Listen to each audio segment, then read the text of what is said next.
Hi kiddos! Since today is officially the first day of spring, I thought I would read one of my favorite springtime books to you.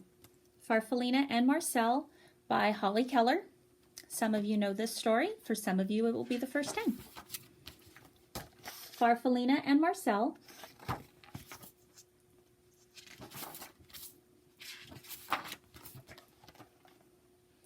The rain fell all morning. It splattered on the pond and splashed on Farfalina's leaf.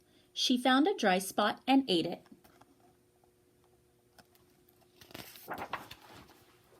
"Hey," said a little voice, "you're eating my umbrella." Farfalina peered over the edge.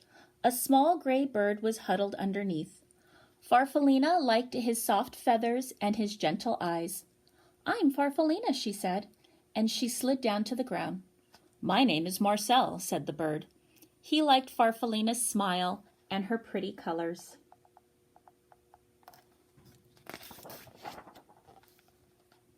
The rain turned to drizzle and Farfalina wanted to play. "I'll hide where you can find me," she said. Marcel agreed. Farfalina hid under a fern close to the ground because she knew that Marcel couldn't climb. "Now I'll hide," said Marcel when he found her, and he hid right behind the tree because he knew that Farfalina moved slowly.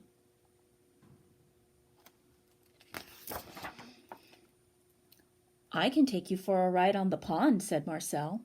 Farfalina inched her way up to Marcel's back. "You tickle," said Marcel, and he slipped into the water. Farfalina giggled. "Ooh, there's so much to see," she said. Farfalina and Marcel played together every day. They liked the same games and they liked each other. But one day Farfalina was not herself. I'm not sick," she told Marcel, "just a little uncomfortable. I need to climb up onto a branch and rest for a while." "Well, I'll wait for you," Marcel called as Farfalina made her way up the tree.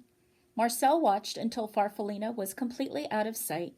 Then he settled himself in the grass and waited. Do you see her climbing?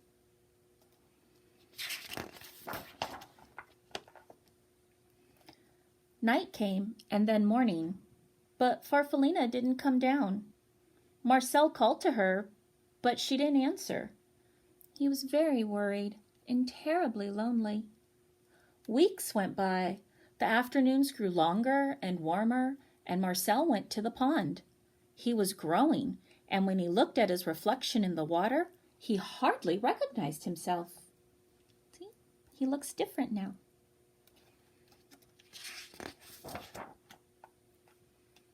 He went back to the tree every day to look for Farfalina, but she was never there. After a while, he gave up. At the top of the tree, Farfalina was snuggled in a blanket of glossy silk. She was growing too.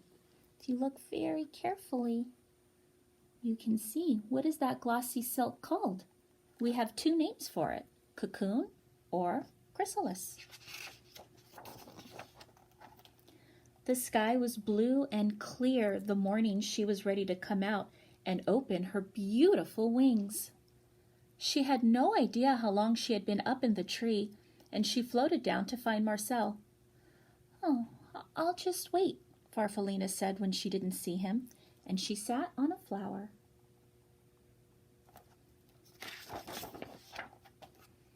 Night came and then morning, but Marcel wasn't there.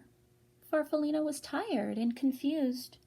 She fluttered around a bit and went to the pond.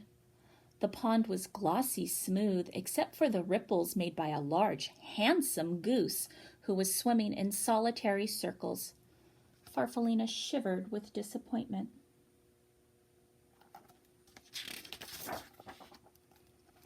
She went to the pond every day to look for the small gray bird named Marcel, but he never came.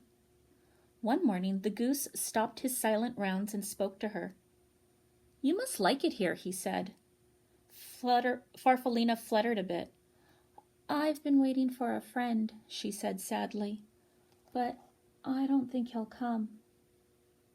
They don't recognize each other because they look so different. Marcel liked her smile and her brilliant colors. I know how you feel, he said. I lost a friend too. She just vanished into thin air. Farfalina liked his sleek feathers and his gentle eyes.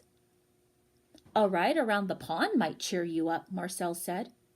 Farfalina thought it would, and she settled herself onto Marcel's back. It's funny, Marcel said, but I feel as though I've known you a long time. I was just thinking the same thing, said Farfalina. My name's Farfalina. What's yours? Marcel stopped suddenly. He beat the water with his strong wings. Then he swam around and around and around. It's me, Farfalina, he shouted. It's me, Marcel. Is that really you? It is, Farfalina shouted back. They looked at each other and laughed. By evening, they had explained everything, and they fell asleep smiling at the stars. Farfalina and Marcel spent the rest of the summer playing just as they had before. Marcel was careful not to fly too fast because he knew Farfalina couldn't keep up. Farfalina didn't hide in the flowers because she knew that Marcel would never find her. And when the leaves on the trees around the pond turned red and gold, they decided to go south together. And many of you know, anytime I read a book that has an 8 of hearts on it, that means it was a gift from one of my friends, and he always gives me children's books about friendship because we've been friends for so long. So, happy spring, my loves. I hope to see you soon. Bye.